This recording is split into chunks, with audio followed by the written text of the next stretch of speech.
lot of emotion bottled up as drivers prepare to race in duel number 2. There you see the wild thing, Kyle Rowdy Busch. Always expect some fireworks when he is on the field. Welcome back into, alongside Jeff Hammond, Chris DeVoe, and let's head upstairs. Mike Joy, Larry McReynolds, and Darrell Waltrip. Have we ever seen anything like this quite before? Well, we have, in the sense that 11 times a driver has won the Budweiser Shootout and his Gatorade Duel Race in the last 32 years. 0 is the number of times that that driver has also gone on to win the 500. So don't put all your money on Kurt Busch just yet. And I wonder, usually if the first race is pretty calm, as this one was, boy, the second one's a barn burner and everybody lets it loose. Wonder if that'll happen.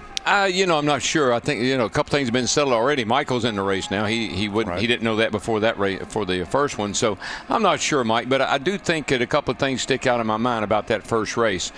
How there is a way. And these guys that were in that first race are probably trying to figure it out right now, that you can stay behind someone and push them for more than 2 or 3 laps. We saw Matt Kenseth lay on Kevin Harvick forever and apparently didn't have a heating issue. So that's something the guys in the first race are going to be watching, something these guys in this race are going to have to deal with right now.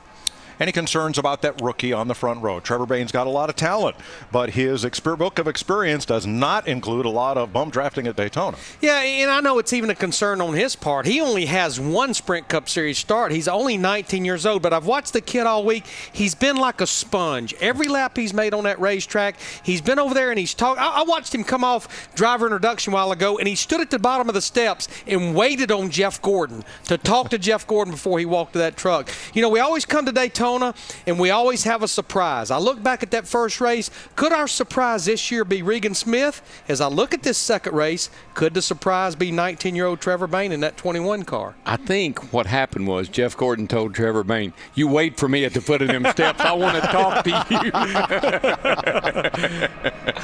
Krista, just expect the unexpected.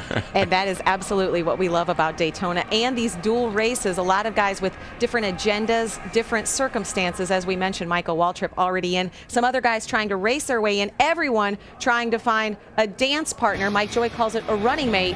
That's what we're going to be looking for in this next. No mistakes in the second race. That's the important thing. No mistakes. Easy for you to say. Bad Brad, he races in duel number 2. It's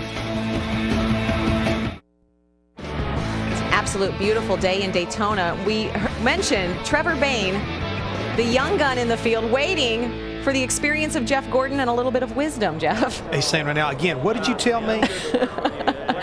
As we said, we're always learning something. They will start on the front row for duel race number 2. A lot of star power in this field, along with Trevor and Jeff Gordon. You have Denny Hamlin. Actually, you have all 3. There they are. Joe Gibbs Racing Cars. There's Joey Logano, Denny Hamlin, and Kyle Busch getting ready, talking about strategy, talking about who to team up with in this race. And Matt is there. And Krista, during practice, the one driver who worked primarily with young Trevor Bayne was this guy, the 18 of Kyle Busch. So you had a short list of items for him that you learned from trying to work with Trevor during practice. What were they? Just trying to figure out this 2-car tandem deal, you know, just trying to help him out, get situated a little bit with how the transfers go and all that kind of stuff. We've only got so many laps we can push, and how comfortable are you when a guy pushes you centered up versus off to the right versus through the corners and everywhere, you know, trying to get through traffic as well. So there's a lot of different aspects to this deal that aren't easy, that can be very complicated and tricky. And knowing a rookie like that probably isn't very confident in having the ability or having the belief in other drivers to work with him. I think Trevor's fine. I think he's got a great ability, and just being able to help him a little bit, get through the fundamental part of it, might be a better ally for me later. All right, he's got to get 6 rows forward to work with a 21. Dick? With Bad Brad Keselowski, you've watched your teammate win 2 races here. How about you? Is today your day? Well, we've watched them. We've done all that great stuff. We practiced, but we're ready to just do it. Just glad it's our turn here to run in this duel. It's been a long off season for us, so we're ready to get on track. So I think we've got a great Miller Lite Blue Deuce here, and we'll just have to see if we can get at the front at the right time the right draft, and you know, just put yourself in position. Run all afternoon. Let's go to the hotel. Thanks, Dick. Obviously, Brad Keselowski is hungry after watching his teammate win all these races. And we have 3 Roush drivers in this field as well. There you see Carl Edwards. Who are you looking at? I'm looking right now watching Carl Edwards and David Reagan talk a little bit, but what I found interesting listening to Kyle Busch talk is, hey, this kid may be able to help me, or I may be able to help him. So I think it's really good to see guys that are, equally successful young driver like Kyle Busch. He understands and recognizes the dilemma this 19-year-old finds himself in. He's trying to help him, and he understands that somewhere down the line, we may be able to work together. He may even be there in this 150 and make something good happen. So I like to hear that. So Kyle Busch talking about working with Trevor Bayne. But remember, we have Kyle Busch, Carl Edwards, and Brad Keselowski all in this field. Talk about some pairings for an odd couple there and some fireworks. I think more for the fireworks right there more than anything else. I think they've got a long-standing history. I mean, it'd be interesting to see if they ever try to hook up and work together rather than work against each other. Because in years past, or at least last year, I think it was, they never got along. And don't forget about, this used to be a handling track. Now it's all about harnessing the air and water temps, and there's a very happy camper. Yeah, he's got a big smile on his face because of one simple reason. I'm in the Daytona 500. That's right. Michael Waltrip will race in this just to learn. As we said, this is a learning experience. We've never seen really a Daytona like this before. We will see it with Gatorade Duel Race number 2. You're watching the Duel on Speed. To win racing's greatest prize, you must first put yourself in that race. Half of the field and their positions have been set, but the fate of drivers like Denny Hamlin, Kyle Busch, Clint Boyer, Jeff Burton still to be decided. Let's return trackside for race number 2's command. And now, race fans, for those most famous words in motorsports, here to give the command, please welcome Winn-Dixie's Senior Manager of Ad Planning and Promotion, Murphy Reynolds. Gentlemen, start your engines!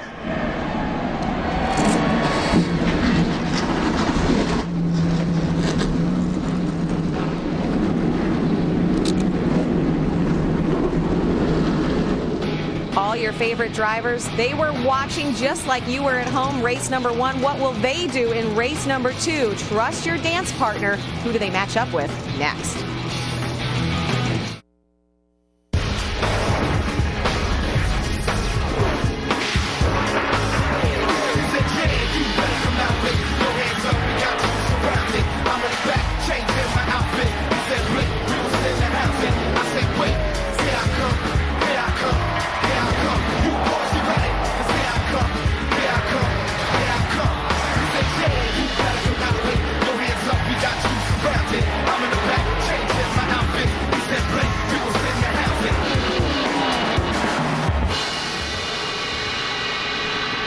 The faces and names of those who are about to lay it all on the line. They need to find a dance partner and build some rapport with a temporary teammate. Darrell Waltrip, Larry McReynolds, Mike Joy, are you ready to do it all again?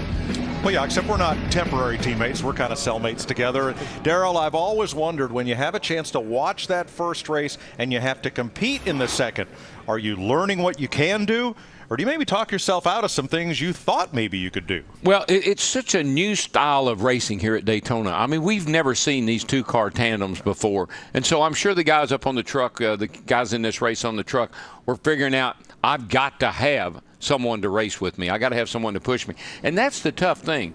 Not only are you looking at the competition and racing, you got to figure out, you got to be sure you got your cellmate with you back there, your buddy. And so there's a lot going on in this year down here that's never been that they've never done before. It's interesting and it's different, and I think it's fun. Best I can tell. Well, Bill Elliott said this is like nothing I've ever experienced in how you have to work to try to get your car to the front. So brave new world. It is. And you know what? It appears, looking at this race, we have more groups of teammates in it. And I know two teammates I'm going to be watching. The Toyota camp has not had speed as far as single car runs. But I'm going to be watching Joey Logano and Kyle Busch all the way back in rows 7 and 8. And then they have their other teammate even further back there, Denny Hamlin. I think watching those guys in practice, they may have the fastest tandem as far as 2 cars of any group we've seen. I know that's what they worked on testing, and I guess when you look at what was learned on pit road, you want to get fuel, and that's all you want to worry about. And there's some rookies in this race that weren't in the first one. Stephen Wallace is in this race, Trevor Bayne starting on the front row, and a couple other, Brian Keselowski is back there. There's some rookies in this race that we didn't see in that first race. That could mix things up a little bit too. That could be the X factor as well in this one. Let's have a look at the starting lineup from Gatorade G Series. There's Brian Keselowski. That's Brad's older brother back there with the 1990 500 winner Derek Cope. Hamlin and Richardson both locked into the 500. Robbie Gordon with Terry Labonte. Casey Mears trying to race his way in. Stephen Wallace guaranteed starter. Todd Bodine has to race in. There with Joey Logano, Kyle Busch, and Martin Truex Jr. in a backup car. Michael Waltrip, Jamie Mack, David Rudiman, and Brad Keselowski, they're in. Travis Kvapil in on speed, and the rest of these drivers toward the front are all guaranteed into the 500. Let's talk to the rookie on the front row here, Trevor Bayne. Trevor Bayne, it's DW up in the booth here, buddy. How's things looking for you? Are you nervous? If I said I wasn't a little nervous, I'd be lying to you. So definitely got a little bit of butterflies here, kind of like the ones you get before qualifying. And I guess that's because this will determine where we start in the 500. But hey, man, I've talked to a lot of these guys, and a lot of them seem willing to work with our fast race cars. So we'll see how it plays out. Yeah, you've got a fast car, and I've seen you talk to Jeff Gordon a lot. Are you trying to work something out with Jeff where you can draft together? I think we kind of figured that these two RCR cars behind us aren't wanting to push us because they're teammates. So, you know, we just got to have a plan in case they decide to ditch us. And, you know, I would definitely say that Jeff Gordon would be a good one to work with for me. And he knows we've got a fast race car as well. So we'll kind of see how the start goes and see if those guys behind us shake out. And if they do, we got to be ready for it. All right there, young man. Today is school and graduation is Sunday. Good luck. All right, thank you, guys. He drives for the Wood Brothers. They've won the 500 with Tiny Lund, Cale Yarborough, A.J. Foyt, and David Pearson. Set for the start of the second Gatorade Duel live on Speed.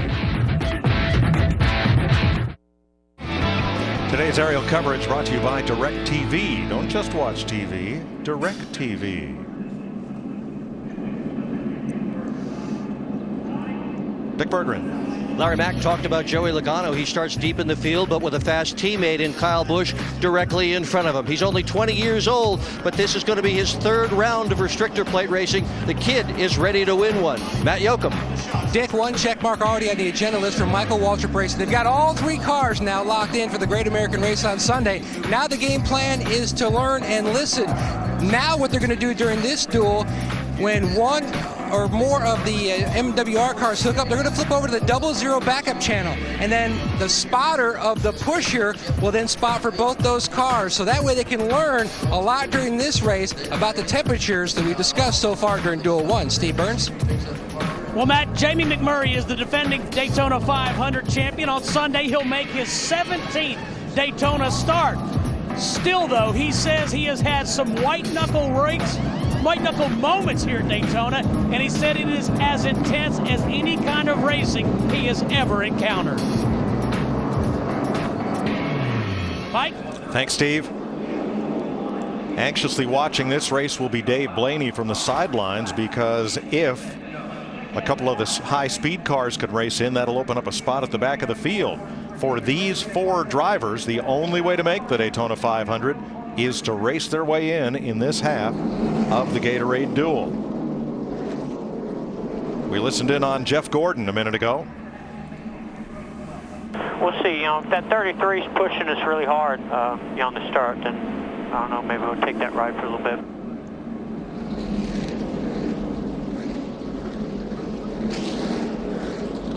Your best friend is where you find him. Right up against your rear bumper, most likely. Didn't sound like Jeff Gordon was all that excited about getting pushed real hard. You know, we'll take that ride for a little bit, but maybe not for long. Gordon is a 5-time Gatorade Duel Race winner here. Now the position number behind those cars that are not yet in the 500 due to top 35 owner points. Background in green. They're in a position to race on Sunday. Those backgrounded in red still be on the outside looking in as this one unfolds. Once again, it's 60 laps, 150 miles. And two cars will go to the rear, Casey Mears and Martin Truex. Yeah, Martin Truex Jr. in the 56. He was involved in that wreck with Dale Earnhardt Jr. in yesterday's practice. Casey Mears in the 13, one of the guys that will have to race his way in, lost an engine with about 15 minutes to go in final practice. Chevrolet on the pole, Ford on the outside, a bunch of bunch of blue ovals up in the top 10 here on the start of this thing, and all the Toyotas kind of mid-packing on back. So we'll see if those Toyotas can hook up like they did down here at Teston. Ran some incredibly fast speeds working together. In fact, Joe Nemechek was the fastest Toyota in all of qualifying. Nemechek will get into the 500 based on his qualifying speed, not his finishing position in the first dual race. Kevin Mannion, crew chief for Jamie McMurray, winner of the 500 from a year ago. 24 cars address themselves to the start line for 60 laps, 150 miles. Green flag.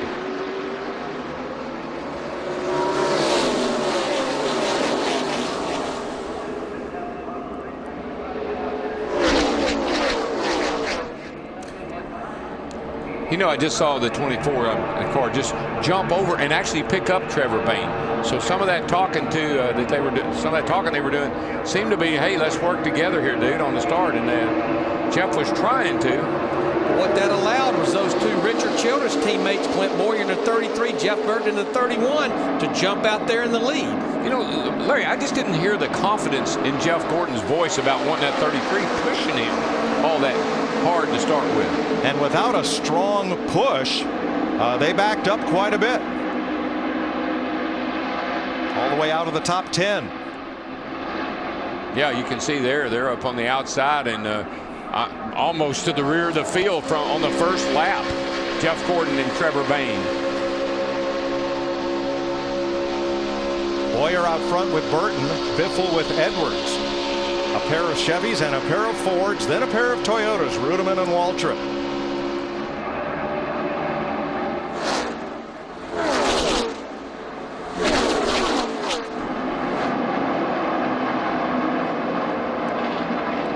And right up the middle comes McMurray.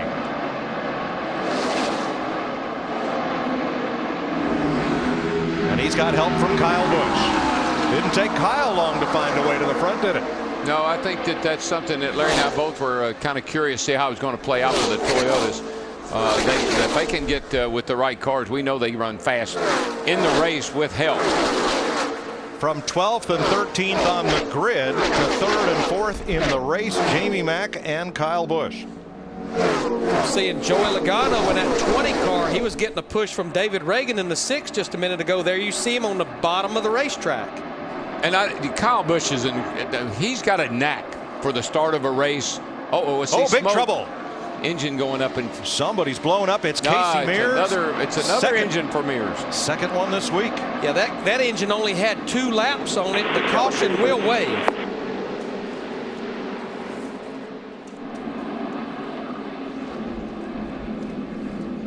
So Casey Mears will head home with the number 13 as he brings out the caution on lap 3 of race 2 in the Gatorade Duel at Daytona.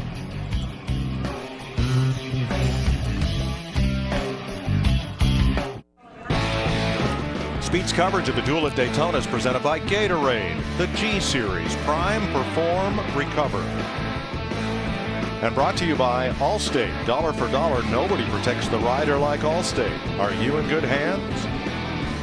And by Napa, Napa know-how. Mike, I know it's only a coincidence, but we've had 2 events today, and the 3rd lap on both of them have been under caution. I'm sure it's a coincidence. It's a coincidence, I'm sure. Brian Keselowski and Robbie Gordon made pit stops to top off under this caution. Matt? And Mike, the spotters working together now. Kyle Busch's spotter already talking to Jamie McMurray's spotter, and basically McMurray is going to ease into the gas enough so that there's a slight hesitation to allow Busch to dive down to the bottom so they can team up for this next segment. With the double file restarts, whoever you were drafting with when you came to the yellow flag will now be alongside you, not in front or behind your car. So that means the Boyer-Burton draft will be broken up, and it depends. Every leader so far on the restart today has chosen the outside lane. See if that holds true for Clint Boyer, or will he choose the inside to pick up Jamie McMurray? And there's Casey Mears, whose team will get the long ride home tonight and will not be in the Daytona 500. You know, a couple of drivers along with Kyle Busch that's definitely made a move up through the field. Martin Truex Jr. in the 56 car, he's up in the top 10, and Denny Hamlin in the 11 started way back. He's just outside the top 10. And remember, Truex is in a backup car that has not turned a wheel on the racetrack yet. Tomorrow, the biggest party in Daytona gets revved up. Brian Vickers talks about his return to Sprint Cup racing, and Michael Waltrip reminisces about his friend and boss, Dale Earnhardt. NASCAR trackside tomorrow from Daytona, 6 p.m. Eastern on Speed. Let's go to the garage. For the second year in a row, Casey Mears is going to miss the Daytona 500. Can you put the disappointment into words? No. No, we just, I don't know. We just didn't even get a shot, you know, so we'll see. I mean, we got a good team. I know that we're going to do good at some of the other races, but, you know, the fact that we couldn't run through practice yesterday and then run 2 laps or 1 lap today, it's just, yeah, you guys all know it. I don't have to say, you know, what it feels like. It obviously feels terrible. So we just got to watch everybody race this weekend and, you know, hopefully have a good day in Phoenix. Wish you well for the rest of the season. Thank you.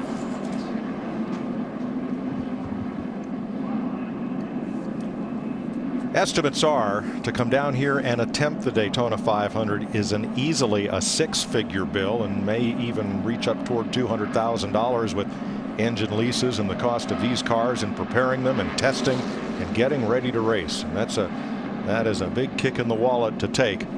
Never mind just the emotional cost of not getting to run in a race you've prepared so hard for. Yeah, and if you make this race, you're going to, I think, last place 150, 60 grand, and so you could offset some of that expense, but it's probably more than that. About $250,000 to start the Daytona 500. 250. Yes, sir. So that's what you're banking on. You're gambling you're going to make the race. And you prepare mentally and physically from the time you leave Homestead Miami Speedway in November. Yes, sir. Track is clear.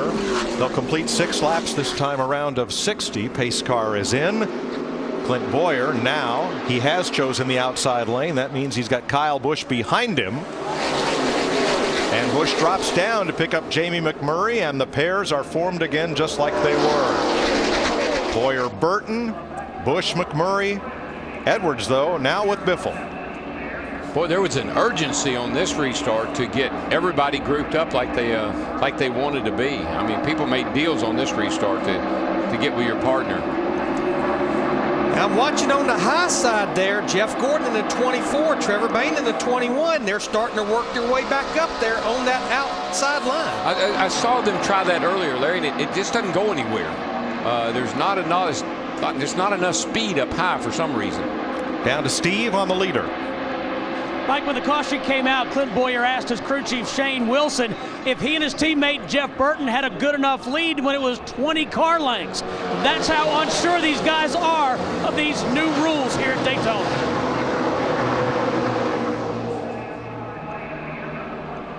2x2, but pretty tightly packed as they go through turns 1 and 2. Yeah, this is the longest I've seen a line of cars in the week we've been down here. Normally they get all grouped up in twos and kind of separate themselves. Right now we got us a little wad right here. That's Rudeman on the outside, but now he drops down to the bottom, leaving Truex as the first car in the outside lane. I guess somebody will maybe make that outside work eventually, but so far everybody that's gone outside of anybody has just gone backwards. Speaking of David Rudeman in that 00, how about the push he's getting from Todd Bodine in that 60 car? We know that Todd has to race his way in, and there he's up there in the top 10. Todd, one of 3 drivers to come down here and contest all 3 big races. Camping World Truck Series, the Nationwide Series, and the Daytona 500. That wiggling around that Todd's doing behind David Rudeman in the 00, that's treacherous getting off in a corner, man. You saw Rudeman there get just a little bit sideways getting into turn 1. That's what that does when you start moving around back there. And now you notice Trevor Bayne and Jeff Gordon have come to the inside, and here they come down on the bottom. New leader, Kyle Busch. Wild thing out in front of Jamie Mack. And then Edwards and Biffle, teammates together. And here comes Gordon. and Bain squirting out from the second pack to run 5th and 6th. But Darrell, I think they found the bottom, like you were talking about. They got off that high side. The high, they just couldn't go anywhere up there, but now they're making time now, and they are coming in a hurry. They started 1-2. They were the fastest qualified cars in this race. And they're bearing down on the leaders. And Larry, what a confidence builder it's got to be for Trevor Bain that Jeff Gordon, he has worked with him from the drop of the green flag, and here they are working together, pushing to the lead. Darrell, I'm anxious to see how long those Fords can stay tucked up behind another Ford, or in the case of Trevor Bain, behind that Chevrolet. We watched Matt Kenseth be able to follow Kevin Harvick for a lot of laps of that first race. Well, Larry, if you recall, and I know you do, last year when they were working on this FR9 engine, they were saying that one of the things they were working on was to be able to get it to run cooler so they could run more tape, which would give the cars a lot more speed. I think that's played right into their hands down here this week.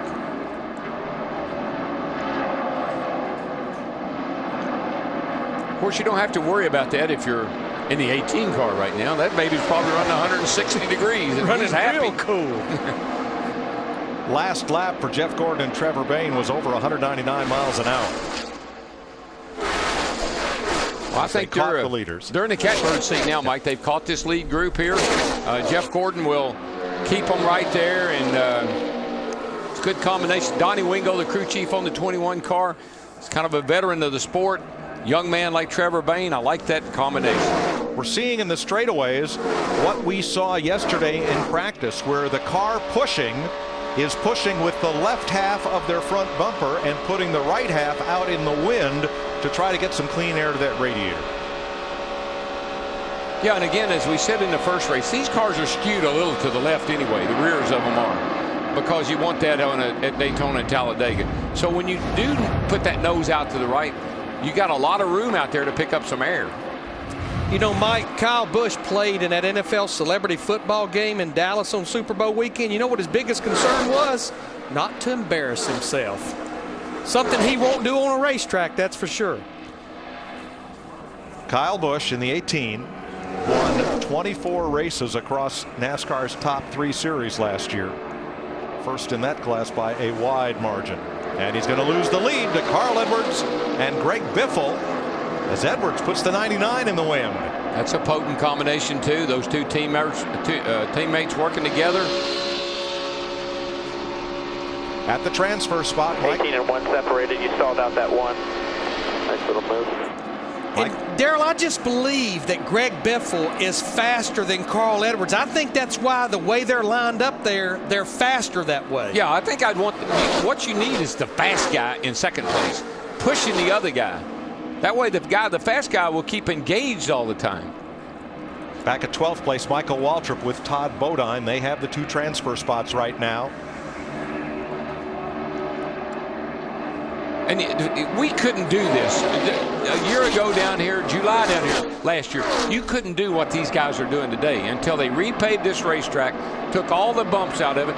This track's got more grip than Spider-Man right now, I'm telling you.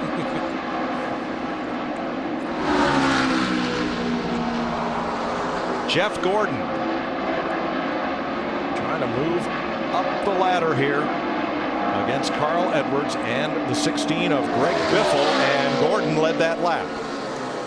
He's got him a little buddy there. He's got him a little tag-along buddy now. They're doing it. But he knows that 21 car, Trevor Bain, is fast, as he's using that to his advantage. And then look at that. He is holding a nice steady wheel. He's not moving around behind Jeff Gordon. He's right engaged, locked in. Hey, that's a good job so far. See the 16 and the 21 both tucking out to the right there to get a little air in those radiators so they don't get too hot. Jeff Gordon ran his first Sprint Cup race the year Trevor Bain was born. And there they are battling for the lead. Well, they're going to have a lot of company here in just a second. And here they come right up through the middle. Whoop. Whoa! Goes for a ride. I think he's going to save it. Caution is out. Nice save by Joey Logano. But look what he's got left. Well, we saw it with Ryan Newman off turn 2, and now we see this with Joey Logano coming out of the tri-oval. I think that was just a product area. Those guys, that group of cars was closing on that front pack so fast. I bet somebody had to get out of the throttle, and he got run over from behind. And we're told Denny Hamlin has perhaps a flat tire on his number 11. Well, this caution, it doesn't come out perfect, obviously, for Joey Logano, but it comes out perfect because it's right there inside the fuel window. The orange 20 of Joey Logano goes around off the front bumper of Michael Waltrip and catches the end of the retaining wall. 43 laps to go puts us in the fuel window, so pit road is a busy place. It looked like everyone fuel only with the exception of Martin Truex Jr. in the 56 car. Pat Tryson went with 2 right side tires. And Travis Kvapil gets 4 tires. He'll be the last car to come off pit road. Darrell, have a look at what happens to Joey Logano here, the orange number 20. Yeah, I just commented that that group back there was closing on this front crowd here in a hurry. I think what happened was Logano got to the 18 car of Kyle Busch, might have had to check up a teeny bit, and when he did, Michael got into the back of him, and man, that could have been a whole lot worse than what it turned out to be. He was headed for the end of that wall. The closing rate is so fast, one pair of cars to another. You're riding with Logano.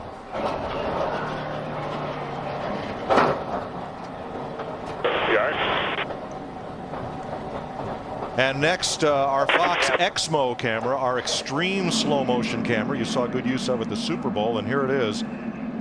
See, what happened was Logano was going to try to drive out from behind Kyle Busch. He started to go to the inside of Kyle Busch, and Michael was laying right up against him. Just that turning out from behind Kyle and Michael pushing him got him around sideways, got the 20 car around sideways, and off the track he went. So pit stops for fuel, and we'll be back to Daytona International Speedway and the Gatorade Duel. Getting ready for the restart, here's Dick Berggren. With Joey Logano, a very disappointed Joey Logano. We think we know what happened. You tell us from your side. Yeah, just it's no one's really fault there. You know, we just had a run on Kyle there, and really nowhere to go as the cars underneath just broke up, and they were trying to reattach, so they had no speed. And you know, I checked up just a little bit, and it wasn't Michael's fault. You know, we just got shoved around. You know, it's just it's a product of the racing we're having right now, and you know, sometimes you're the bug, sometimes you're the windshield. So that was the bug, so that's not good. Indeed. Mike. Thanks, Dick. What will Jeff Gordon do on this restart? Go with the car ahead or the car behind? We listened. The 18's asking. You want the 21 or the 18? What do you think, Alan? I like this 21. I mean, he's a good pusher. He doesn't have to swap. You know, I kind of like that. Yeah, 10-4, Jeff. Sorry, I was talking to Wingo there. I like the 21 too. He said he never got above 250 there, so he feels good about pushing and pushing. Yeah, I think that's the direction we need to go in. And that's one of the things we learned from race 1. The Fords appear to be able to push without overheating as quickly as some of the other makes. I like that audio, and I like the confidence of Jeff Gordon. I like the confidence in his voice. Working with the 21 car, he thinks that's the way to go. He sounds more confident now than he did earlier. Yeah, he did. There was some doubt in the beginning, but I think he's settled in now, and I think Trevor has too. So 20 laps complete, green flag. Kyle Busch then is a lonely man. Where will he pick up a dancing partner? He's looking around, trying to decide, but so far nothing. Carl Edwards and Greg Biffle out front, then the Childress cars on the outside. Now, one thing about Trevor Bayton in the 21 car, got off to a good start here. Jeff Gordon's comfortable with him pushing him. Let's keep in the game. Let's don't get a little cocky here, or let's don't make any dumb mistakes, rookie mistakes. Keep doing what you've been doing. Kyle Busch, that 18, is definitely a sitting duck, looking for his teammate Denny Hamlin, who finally picks him up in that 11 car. Yeah, Busch was a lonely man until Hamlin came along to join him. Robbie Gordon pokes the nose down low and then gets back in the middle of that 5-car draft mid-pack. just that swapping around. I mean, you can see it. You don't instantly pick your speed back up. It takes about what we figure, Larry, the other night, about 1.5 seconds to do the transfer and then get back up to speed again. So you lose a lot of time when you've got to change positions.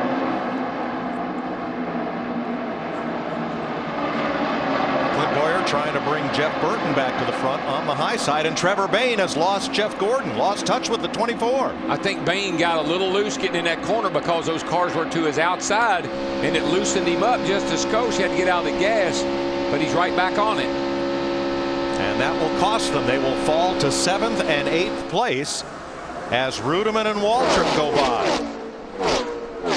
One of the things I see, then, saw in the first race with Kansas and the 29 car of Harvey, it looks like you can slip up on a guy.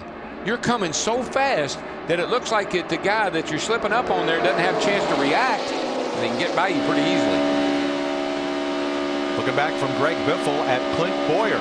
Biffle has teamed up with his Roush Fenway teammate Carl Edwards, and they may lose the lead to this pair of Chevys on the inside. Got to be on the bottom, man. That's one thing I've seen it time and time again. That inside lane really is the fastest.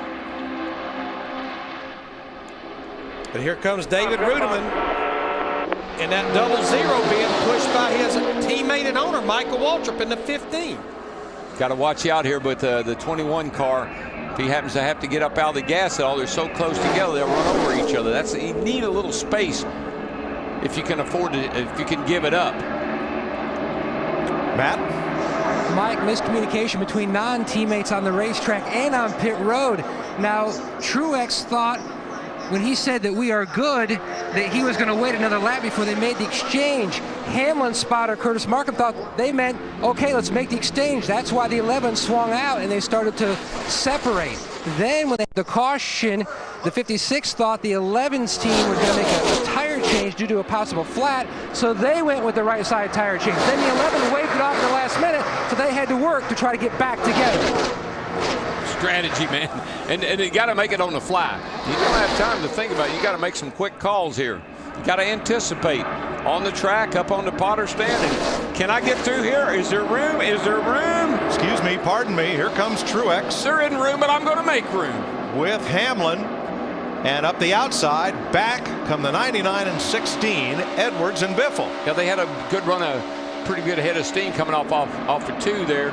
And David Rudeman had to get out of the gas, and that just slowed him down that little bit. Jeff Gordon back to the lead, and his wingman doing the pushing, 19-year-old Trevor Bayne. That's why I said we got to pass on the top side, not guard that bottom, because they can unplug us really quick when we're down there.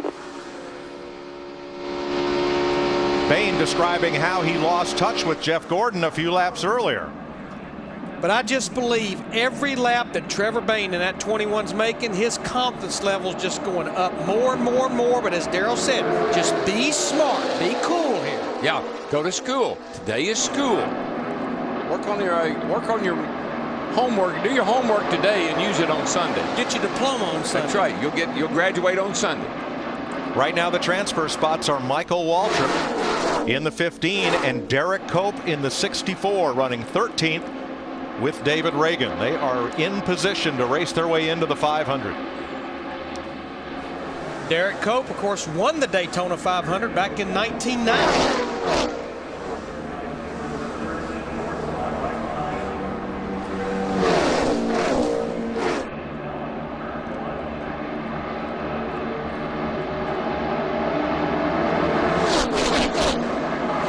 Here, in that right rear corner, with that 21, I want to know.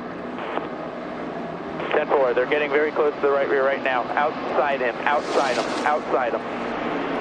Jeff Gordon needing help finding those 2 Toyotas. Here they come at the top of the racetrack. Truex, Hamlin, and behind them the Chevys of Boyer and Burton.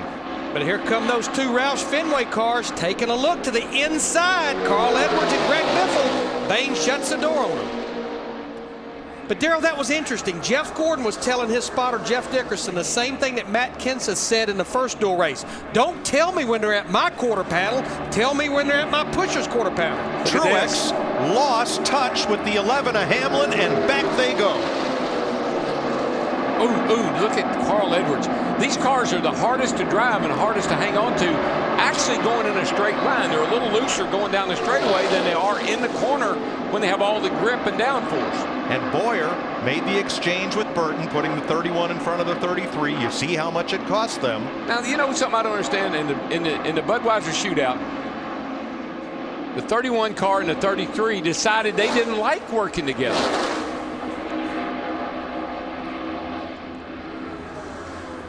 Fords to the front, Edwards and Biffle. This was a little earlier. 99 car is doing some moving around, I'm telling you. Got Biffle right behind him, way out to the right side. And look at this run. Here they come up the back, off of 2. Because the 56 and 11 tried to transfer positions. And ended up backing up in the process. And boy, you're hunkered down right here. You're making max speed, and it's a little free down the straightaway. But Darrell, I think part of what caused that was Greg Biffle couldn't see what was going on in front of Carl Edwards. Carl Edwards trying to check up. Biffle was not. I think the thing that is confusing, a little bit hard to deal with, is you're trying to drive your car and your buddy's car, and you want your spotter to spot for both your cars. So it's a 2-car situation here that these guys are just not accustomed to. And Edwards, with Biffle behind him, has a huge blind spot to the right rear, what the DOT calls the no zone for tractor trailer drivers, big enough to drive, well, in this case, a couple of Chevrolets through, as Boyer, trailing Burton, go back to the front, and here comes Gordon and Bain again. Seems like the one tandem that can make a pass on the high side is that 31 of Burton and the 33 of Boyer. We've not seen a lot of other people be able to do it with success. Well, they've convinced them. I know that the 33 and the 31, they worked in the Budweiser shootout, and they have worked on their act, the two of them together, and maybe they really figured out something because they are teammates and they're working pretty darn good together right now. We are halfway in the second race of the Gatorade Duel. 2 caution flags, one for Casey Mears and one for Joey Logano's accident. And right now, Michael Waltrip and Derek Cope continue to run in the 2 transfer spots. Todd Bodine 3 spots away from Cope. Jeff Burton, Clint Boyer, your leaders for Richard Childress Racing at halfway. Tonight, NASCAR Victory Lane does a double take for the most exciting qualifying day in NASCAR, the Duel at Daytona. Celebrate with the winner in NASCAR Victory Lane from Daytona right after the race, live on Speed. This is white knuckle racing right here. You don't get a break. You can't take a breath.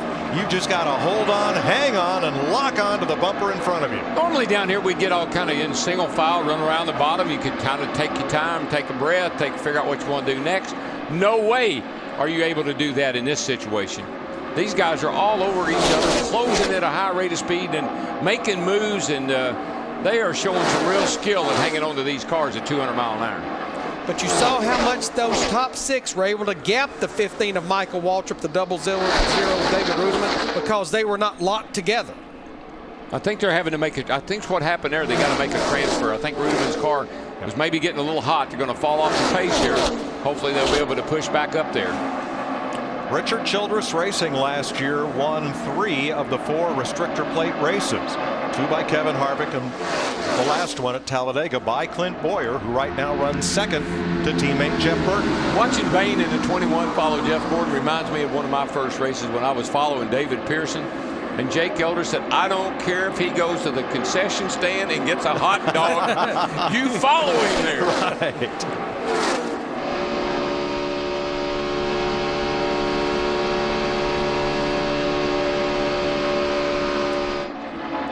Jeff Hammond. Mike, what I'm noticing here in this second race, totally different than the first race. If you notice, we do have teammates working together, showing teamwork. But interestingly enough, you're seeing these Fords, the 24 and the 21 have been hooked up. They've not been making an exchange, but Trevor Bain fades to the outside, gets air to that engine, keeps it cool enough to stay hooked into the 24, and the 33, 31, they're doing the same thing along with the 16 and 99. A little bit different than we've seen in the past, and every time you make an exchange, you lose a lot of ground. These front 4, they figured it out. See, Look Jeff, at this. Gordon and Bain have proven that they too can pass on the outside. And I think what Jeff Gordon knew from the drop of the green flag, that 21 will stay behind me and he can push and doesn't have to pull out. He saw that in that first race with Kenseth and the guys in the Fords in the first race. He figured that out before they ever dropped the green flag, and he has not let that kid get away from him. Whoa, that's close. Steve.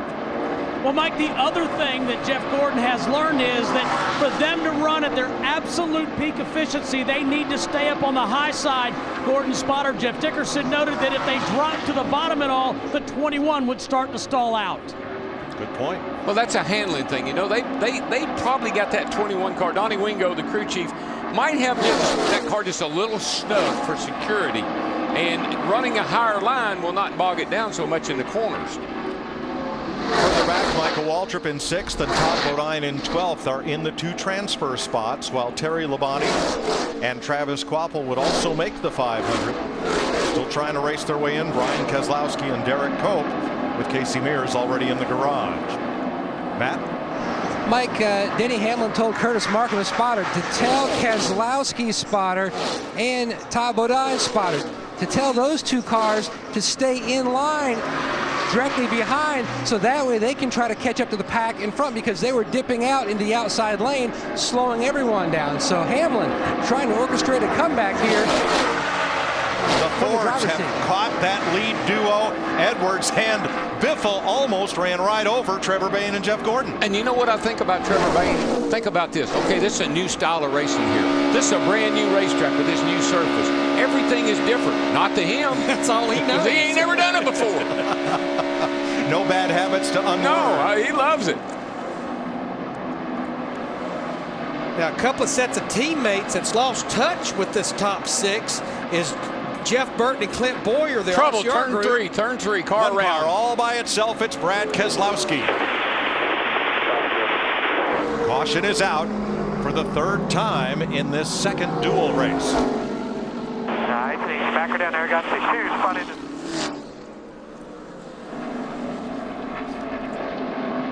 Like he got away with minimum damage to that car. I believe, Larry, as I was looking at it, I think he just spun out, getting it. I think it got loose on him getting into the corner. Well, let's take a look. Going down the back here with Todd Bodine pushing.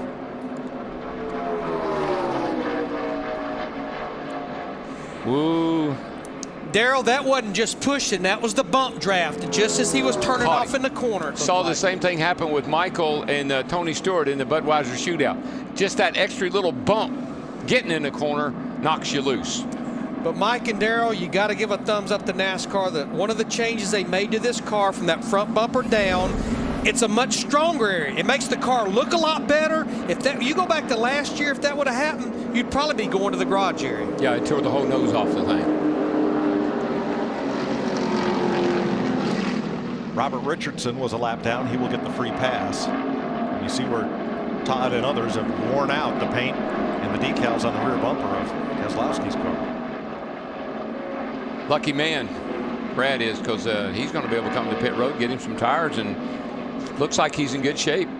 So this 3rd caution will again split up those 4 drafting pairs at the front of the pack. They'll be side by side instead of nose to tail when we restart. And unless you're at the back of the pack or you're like Brad Keselowski, you're not going to see anybody come to pit road, because that stop that they made back on lap 17, that lets them make it to the end on fuel. Robbie Gordon had stopped at lap 4, so this would be an insurance stop for fuel for him, as it is for Brian Keselowski, who also stopped at lap 4, and Stephen Wallace is in for a splash. Keselowski will get tires, and there's the closed fueling system, the self-venting cans. No more catch can man at the rear of the car in Sprint Cup racing.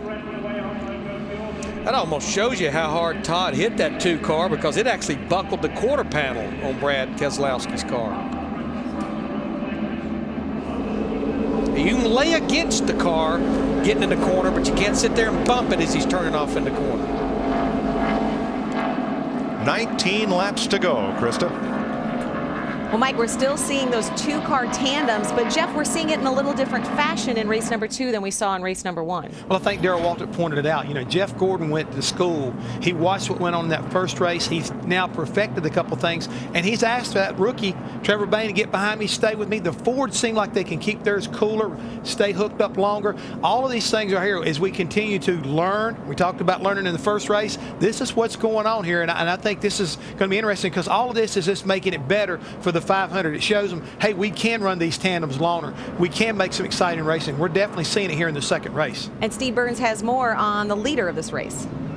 Chris had just heard Jeff Gordon talking about his strategy. He told Alan Gustafson, I'm going to take the outside line, then shoot down low. Alan Gustafson said 10-4, got a message from the 21 car, Trevor Bayne. Drag your brake a little bit when you get to turn 2. Mike Joy.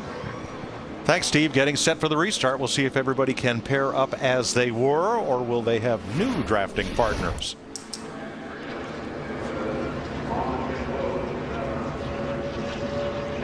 Hey, 21 has wore that rear bumper off of Jeff Gordon's car. This definitely proves that rubbing is racing.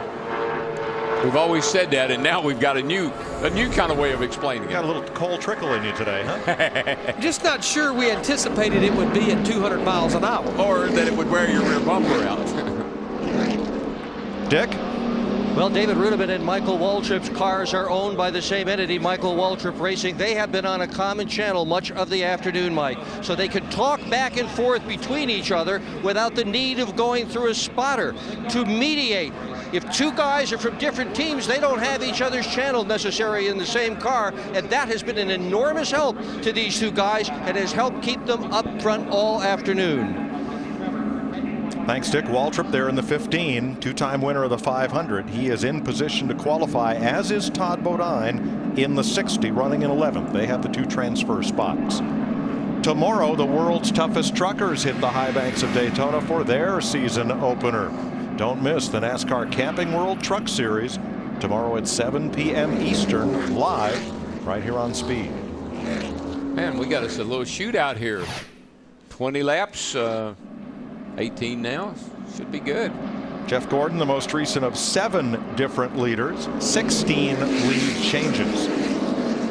Clint Boyer and Carl Edwards have tied for the most laps led with 10 apiece. Out of the race, Casey Mears, engine trouble, and Joey Logano walked away from a crash back at lap 17. Now this is the same 2 cars that started this race on the front row, and remember, Jeff Gordon immediately dove over and picked up the 21 car. We'll see how that works out this time. Again, the leader elects the outside for the restart. They will come to the green flag with 17 laps to go. If Bain's smart, he'll let Jeff get he's got to get to the line first, but he'll let Jeff drop in front of him and they'll hook right back up. There's the green flag. And Gordon gets a good jump. Bain did exactly right. Now Jeff should be able to pull down right there, and away they go. And everybody's hooked right back together again. Edwards and Biffle coming on the outside. And coming up on the inside, the 2 Childress cars, 5th and 6th. And there's always just enough room to squeeze through the middle. You hope. And there's Hamlin all by himself in the 11. Kyle Busch coming up to help. Boy, the 24 and the 21, same thing they did on the start of the race. Fell all the way back to mid-pack, and this is not a good time to be falling back. Darrell, it's almost like on a restart, the inside line does not work as they're getting up to speed. Yikes! Travis Kvapil into the transfer spot as they jostle around. Todd Bodine got kicked back a bit, and now Bodine on the bottom gets that spot back. And wow. That's a wad of cars right there, all going all over the place. Todd Bodine and Michael Waltrip now with the transfer positions, the 60 and the 15. Kvapil to the middle, coming up against Bain. Here comes the 38. He's got to gain 2 more cars to get that spot away from Todd Bodine, and the middle lane stalls out. He can't do it. But I was seeing that 1 car continuing to push that 6 car of David Reagan. He was about to run out of room. There was no room to push him any further. Oh man, come on Jeff, watch that 60 car. You got to get hooked up there straight. Got to get him out. Oh, he's going to get him, shuffle him out of the way. That's what he was trying to do, shuffle him out of the way. And there goes the yellow and blue number 38 Aquapple. He has passed Todd Bodine. He's moved into position to get in the 500. Boy, Jeff Gordon won it out from behind that 60 car in a big kind of way, and he forced his way under it. And the 92 of Brian Keselowski, Brad's older brother. Little brother giving him a push. Brian's in a spot to make the 500 now. There are the two transfer cars. Terry Labonte in the 32 also trying to race his way in. And the good news for those guys are they're starting to separate themselves from some of the cars they're racing with. Brian Keselowski right now looking pretty darn good with his brother in tow. Back up front, though, the two RCR cars, the 31 and the 33, battling for the lead with the two Roush Fenway group on the bottom.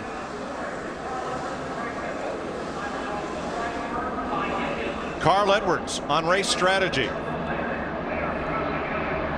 Yeah, just make it last. We can go like hell at the end, you know. Let's just try to separate ourselves enough so that at least one way or the other we finish first, second if we can. How's that working out? Whoa. Not too good. There goes Hamlin around. That was another one of those incidences where he was just closing so fast with nowhere to go, and he got run into. Fourth caution flag of the race for Denny Hamlin. And that was a caution in the making for about 2 laps of squeezing on this pressure cooker of a front draft. You'll see the 11. He's coming. Man, he's got a head of steam. Nowhere to go. The yellow line, he's already broken. He's violated that rule once. He come right back in front of his teammate. Got hit. He was not going to go below that yellow line and advance his position. Not like last Saturday night in the Budweiser shootout. See here, he looks down. He gets all the way down on the apron, but there was nowhere for him to go. Darrell, it's got to be so hard for Kyle Busch pushing him to anticipate the closing rate and how close you're getting to the pair of cars in front. Yeah, if you don't stay engaged, you keep pushing, you lose so much speed, you're not going to make the pass. If you keep pushing, you got so much speed, you got nowhere to go. What a dilemma. See, right there, Denny thought, whoop, whoop, whoop, I can't go below that yellow line, and he started back up on the racetrack, and Kyle was all over him. What a week he has had, though. He had an engine failure in his Budweiser shootout car, went below the yellow line, got penalized, didn't have his steering wheel on when we went to qualify on Sunday, and now this has happened in the Gatorade Duel race.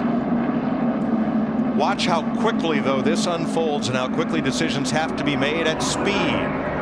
That 11 and 18 are coming at a good 10, 15 mile an hour faster than the two cars in front of them. There's nowhere to go. Darrell, it's almost like there were several things that contributed to that right there, and I think that transition between the apron and the banking even played a role in it. It did. He got down on the apron. I think he realized, oh my gosh, I can't go below that yellow line again. The other story of this race, Brian Keselowski with an assist from his younger brother Brad and this car, the 60 of Todd Bodine, are the two drivers right now in the transfer spots for the 500. There are 3 Dodges in the whole field. The 2 Penske cars and Brian. And then Robbie Gordon is in a Dodge. That's right. Robbie has switched over. I'd forgotten about that. Teammates Kyle Busch and Denny Hamlin talked about what just happened, and we listened. All right, dude, if I did something wrong, I need to know. No, I didn't know they were running that slow off the 2. They stopped for some reason, and I tried to go to the low side, but he didn't give me any room. Well, we certainly know those teammates had their situation between each other last year on several occasions.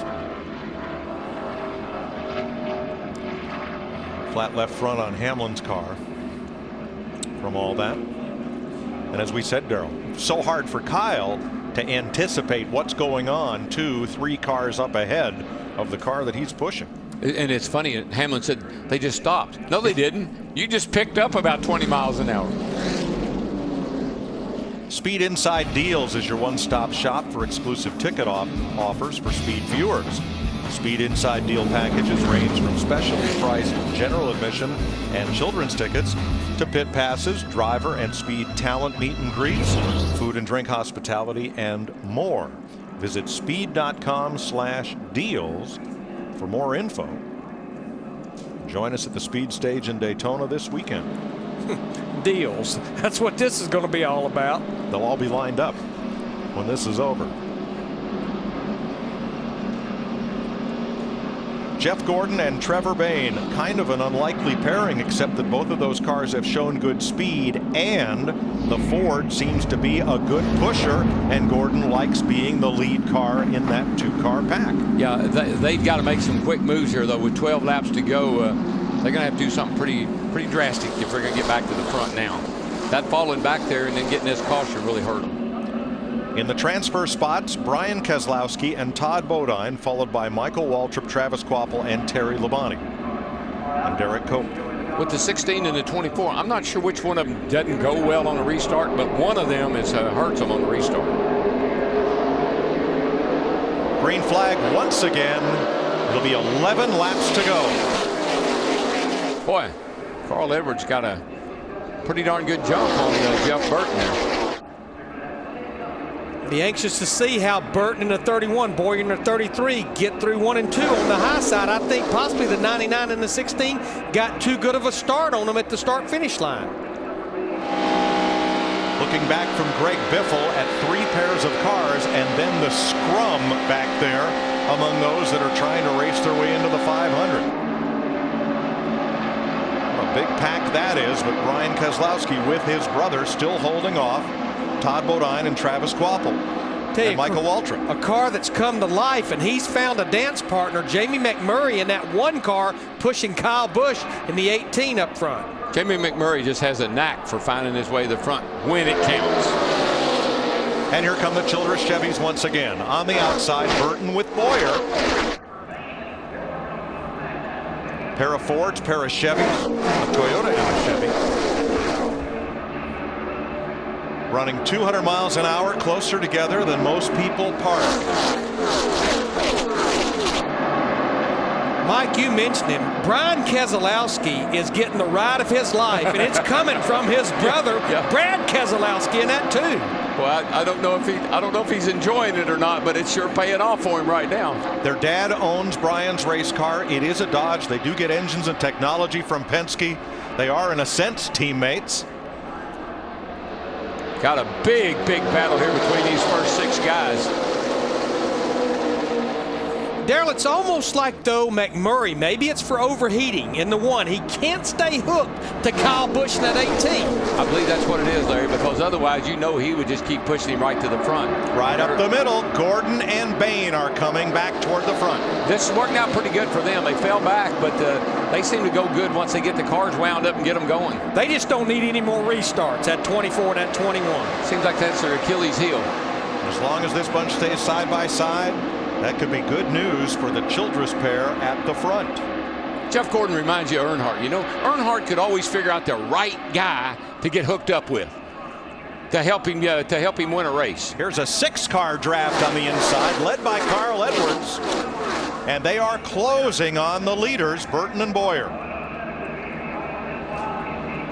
Boy, look at those Toyotas. Whoa. Martin Truex Jr. in the 56, David Rudiman. He was about sideways through the trioval. Boy, this is going to get real dicey right here. And the lead changes again. The Fords go to the front, Edwards and Biffle. And I want you to watch Jeff Gordon in the 21 car over there. They backed out. They want to give him a little room getting in this corner here because Jeff Gordon thinks things are going to get a little bit crazy. When they come to the stripe, it'll be 7 laps to go, and the Bowtie Brigade pokes back out front. And here come the Fords, and right down the middle comes Martin Truex and David Rudiman in their Toyotas. They've got the lead. Yeah, Truex led that lap. They opened the door just enough in the middle for them to get through there. Don't forget, those 2 cars were factors here in the Daytona 500 last year, right until the very end. Look at this. Brian Keselowski, rookie contender. He's about to lead this Gatorade Duel if Brad can push him through the middle. There's Brad. Bob Keselowski, the dad. He's got to be absolutely having a come apart. What is he thinking? Oh, Jeff Gordon come inside on. of Brad. He's got room. They're going to be 3 wide there for a moment. Jeff Burton has never won a Gatorade Duel race. nor has Clint Boyer, but they are at the front of this one with 6 to go. They have the Budweiser shootout, these two guys do, that they worked all the way through. Didn't get the result they were looking for. Oh, there's trouble. 60 car of Bodine. Todd Bodine crashes out of the 500. It's Stephen Wallace in the 77 involved. And I think we'll see there was contact in front of Bodine that started all this and put us under caution for the 5th time. Oh boy. With 5 laps to go. Todd Bodine has 2 Truck Series wins here. Let's see what happened here, Mike. Number 60.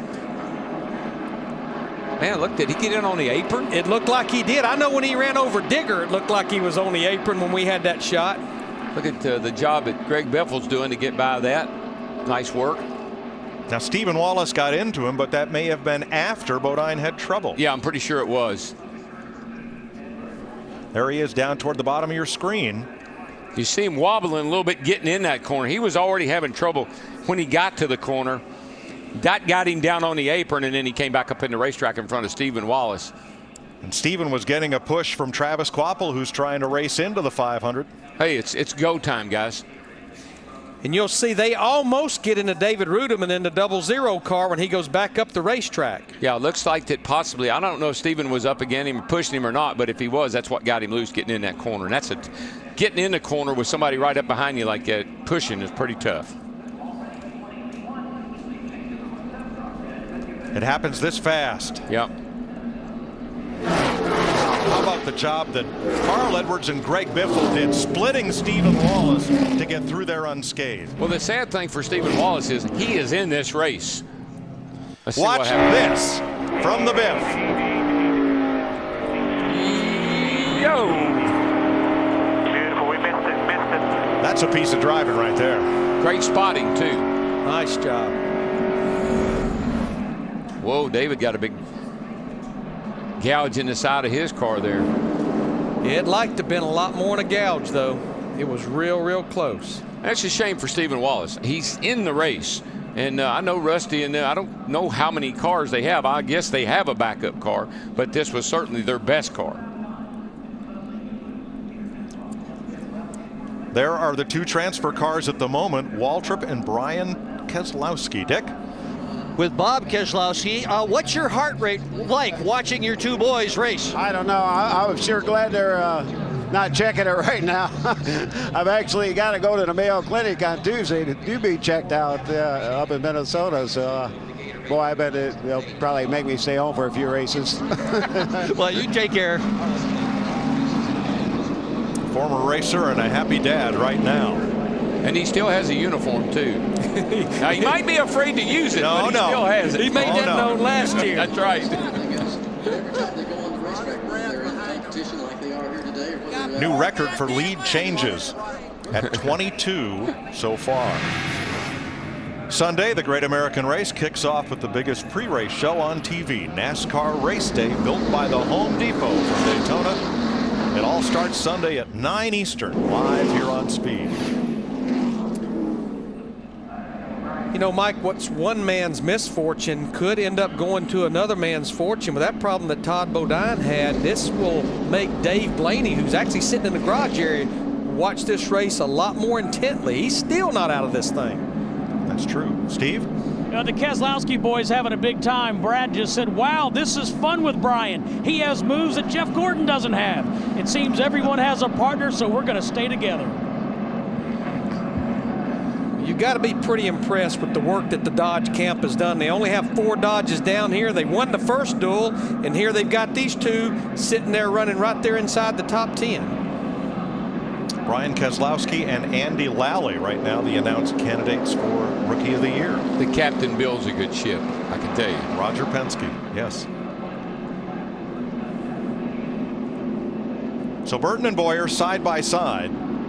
2 Chevys leading 2 Toyotas, Kyle Busch and Michael Waltrip. Brian Keselowski's Dodge with Jeff Gordon. Then Brad Keselowski with Trevor Bayne. And you saw what happened to Edwards and Biffle. They were leading this race moments ago. They're going to restart 14th and 15th. Right there in the Wayback Machine. Of course, the Keselowskis are out there on the racetrack, brothers racing together. And there I just noticed Michael's up there in the 4th spot. pretty darn good run for him, too. When they cross the line under green, it will be 3 laps to go. Jeff Burton comes out, drops down to pick up Clint Boyer, and here comes Jeff Gordon on the outside. They are hooked up and coming.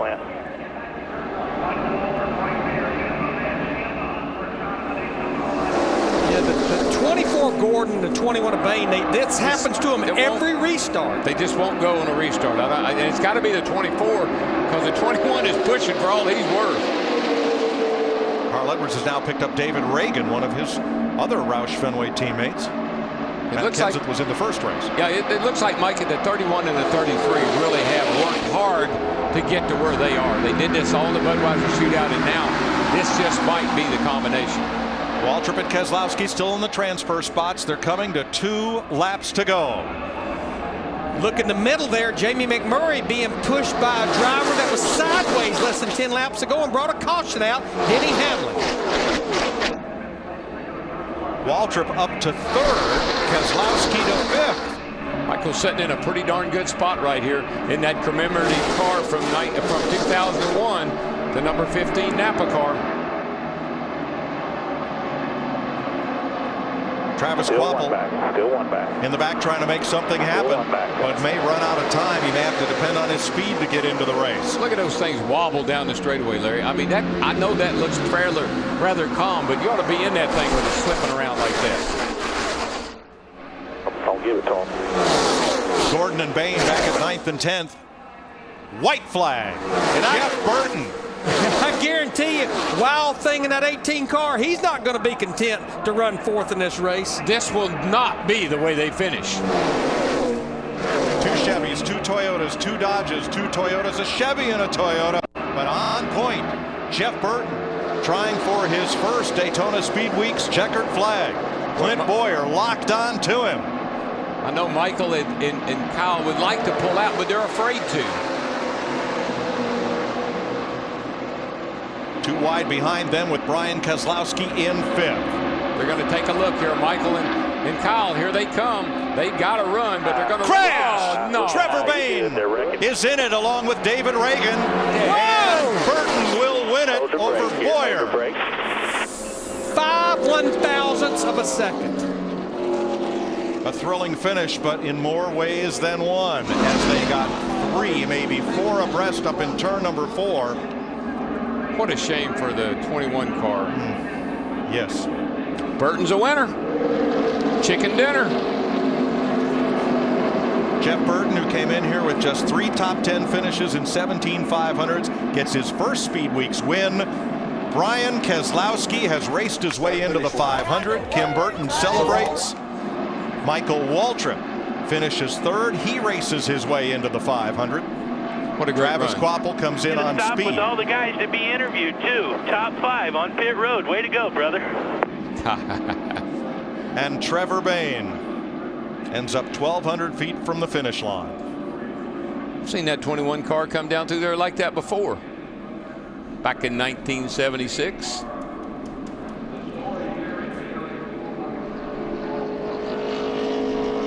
The mayor of the garage area, Jeff Burton, is going to victory lane. Well, here they come in turn 4. Oh, you see Gordon and Bain, they already get sideways up there in the middle of a turn 4. Woo. And looked like Jeff kind of ran down on the 21 car. I mean, Jeff Gordon went from the top to the bottom to not get involved in that wreck. Remember, he's sitting on the outside of the front row for the Daytona 500. Yeah, I think he got a little bit of damage. I'm not sure if the car didn't clip the wall here when it gets loose. You see here, gets a little bit of right side damage, but then I'm not sure he was about to wreck. Yeah. Jeff was just about to wreck, and he got down there and got into Trevor Bain and turned him, and then the 6 car had nothing to do with that, but except slam the outside wall.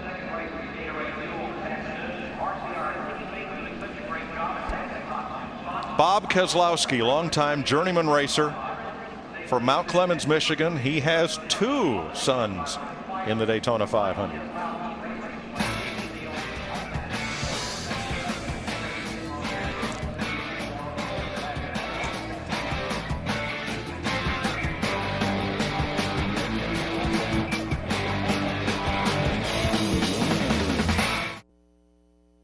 This copyrighted telecast may not be reproduced, retransmitted, or used in any form without the authorized written consent of NASCAR Broadcasting. NASCAR would like to thank all of our loyal fans for your continued support, and we hope you enjoyed today's broadcast. This is one of those accidents, Darrell, that's nobody's fault but everybody's misfortune. Yeah, right here, the 21 to 24, they got an opening on the outside. They are coming, but then Jeff Gordon gets loose and gets into the wall. And right here, the 21 says, okay, I got to get out behind him. But Jeff's about to wreck. Jeff's getting ready to go down in the infield, and the 21 saved him. And David Reagan in the 6 was just a victim. Bad logistics. Meanwhile, Jeff Burton has won it. Clint Boyer second, Michael Waltrip third. He races in. Kyle Busch, Brian Keselowski gets the other race in position. Travis Kvapil gets in on speed. Terry Labonte on the provisional. And I believe that'll put Dave Blaney in the race based on his qualifying speed as well. Steve Burns. Well, thank you, Mike. Jeff Burton climbs out of his Caterpillar Chevrolet, the Richard Childress Racing Stables. They've been strong, and Jeff douses his kids. Getting congratulations from his team members, including Todd Barrier. Jeff, you and Clint Boyer looked like you had a plan. You worked together. You guys have been strong since you've unloaded. Yeah, we really have. It's a shame 2 cars can't fit in here, because really, with the way this thing's going, it's really important to have somebody that's going to work with you. And Clint, Clint and I decided, we were just going to find each other early, and it worked out well for both of us. And I didn't know who won, but it was a good race. Your kids are sticky now. That's good. Now I know where they are. I do, for us, this is a great start. I mean, what went on with the Cat team last year was really frustrating, and to run as well as we did the other night, tonight and get in victory lane, it means a great deal. And, Cat deserves it. Chevrolet, SKF, Menards, everybody involved in this deal. And the Sprint Cup Series is going to be a strong year this year, and we're looking forward to it. Congratulations, Jeff. Thank you. Chris Devoda? Thanks, Steve. And we talked about in that first race, Jeff Hammond, how we saw so much teamwork, but not necessarily between teammates. Here was a case where the RCR cars had a plan and stuck to it. Yeah, again, I think everybody really paid attention in that first race, and they learned so many valuable little tidbits, and they applied it during the second race, and we saw a totally different, communication between the teammates showing teamwork. And again, it was kind of like a wow as far as this second race is concerned. We saw some great racing. Yeah, and we also saw the ultimate teammates working together. This is Brad Keselowski leaning into his brother Brian Keselowski's car. This right here is what racing is all about. We now heard the Keselowski family have worked together to be able to make all this here happen, Krista. And this right here shows the reward whenever 2 guys can work together. And this happened to be brothers. It's brotherly love. Dick Berggren has the heartwarming story. Indeed. Brian Keselowski said he didn't take a breath for the last 15 laps. You owe your brother. Yeah, in 1,000 ways right now. I mean, we wouldn't even have made it here if it wasn't for him. And when he had his accident, I'm not really sure what happened, but to put him back there with us just enough to make sure that he could get up behind us. And a couple times caution come out, he couldn't line up. We worked together, tried to get a hole, and he jacked me a couple sideways. But I mean, that's just this 2-car draft. That's how it goes. And you just got to you can't lift and you can't stop for the guy in front of you. You're going to get wrecked by the guy behind you. So I mean, I owe everything to everybody right now. It's Ernie Elliott for helping me with the motors, and Dodge for helping us on the car. And this is an old car. It's an old Evernham car built in 06. So, I mean, the old dog just would not hunt all day long. And I'm like, dude, we just have no chance. But you get out in this draft at Daytona, and you get a guy that knows what he's doing pushing you, and, man, he can get you to the front. Congratulations. You're in the Daytona 500. Matt. Dick, what an end of the week for Michael Waltrip. The author climbs to number 10 on the New York Times bestseller list. The driver, he's third on the pylon, looking good for Sunday's 500. Yeah, I'm just thankful to Bobby Kennedy and all the boys. They like to put a car together at MWR for the old man, let him go out there and see what he can do. And to race into my 25th straight Daytona 500, it's just an honor. I don't take for granted running in one of them, let alone the Napa Toyota now in the 25th in a row. That's quite an honor, and I'm just blessed to be here. Thankful to have that number 15 on the side, and smiling a little bit when I see some of my buddies, and crying too over the life of our friend. But certainly am proud that we got a fast car and we can be up in the middle of all that mess. And the old man, and we're not talking Dick Berggren, looked pretty stout, especially looking ahead for Sunday at the Draft Master. Krista? Well, something Michael Waltrip has said many years is if he's in it, he feels like he can win it. Yep. And we heard Brian Keselowski basically saying he never thought he had a chance. Now he has a chance as well. It's unreal right there. Again, the exhilaration, the emotion you see when it comes to making the Daytona 500. It was all about what you learned today to apply Exactly right. on Sunday. Let's hear from Clint Boyer. Clint Boyer never left his wingman, but an interesting race 1, race 2. What did you learn to carry over to Sunday's 500? I don't know. Learned a lot of things. You know, I don't know if there'll be another rule change, but you know, it's everybody's trying. We want this to be, you know, the best Daytona 500 ever. Certainly spent a ton of money trying to make sure that it was. It was fun out there. Obviously, you always want to win, but the way they were making those runs there at the end and the caution kind of caught me off guard, and I probably should have made my move a little bit earlier, but, you know, certainly this isn't the one you want to win. Clint Boyer second in Duel 2.